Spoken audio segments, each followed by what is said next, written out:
Pourquoi la colle colle? Un solide est constitué, comme toute matière, d'atomes.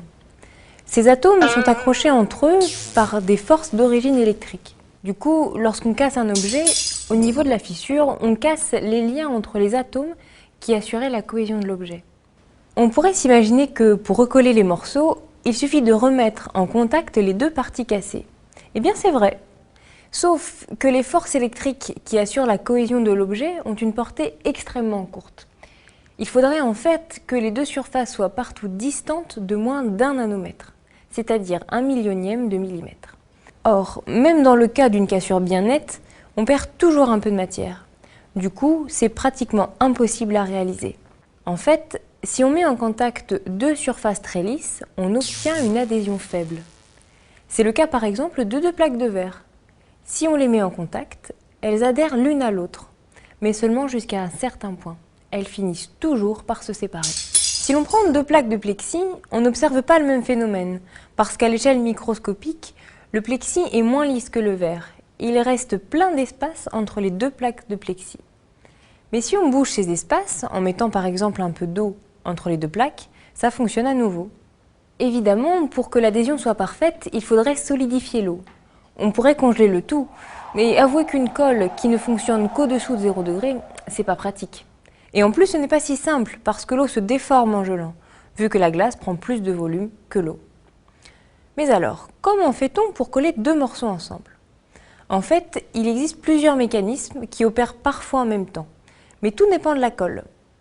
Prenons par exemple la colle blanche que l'on trouve en bâton et qui sert à coller du papier.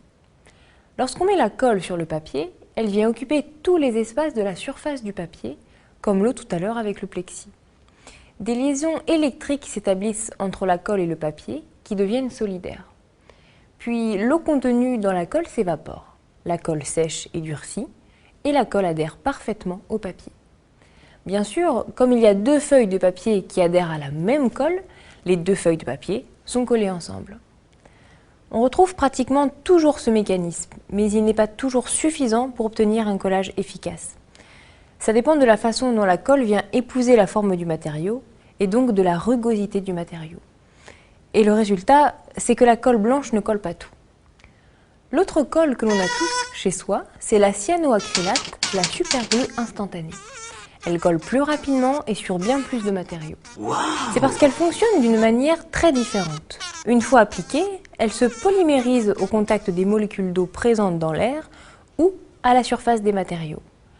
La polymérisation, c'est une réaction chimique qui transforme des matériaux en polymères, des molécules particulièrement longues et solides. Ces molécules viennent s'accrocher sur la surface des matériaux en formant des liaisons solides. Ces liaisons apparaissent évidemment dans les deux matériaux que l'on veut coller. Et les chaînes moléculaires des polymères relient donc les deux surfaces très solidement. La réaction de polymérisation est très rapide et l'adhésion apparaît au bout de quelques secondes ou dizaines de secondes. D'autres mécanismes d'adhésion ont été identifiés par les chimistes, mais il faut savoir que c'est un domaine où il y a encore beaucoup de choses à comprendre et à découvrir.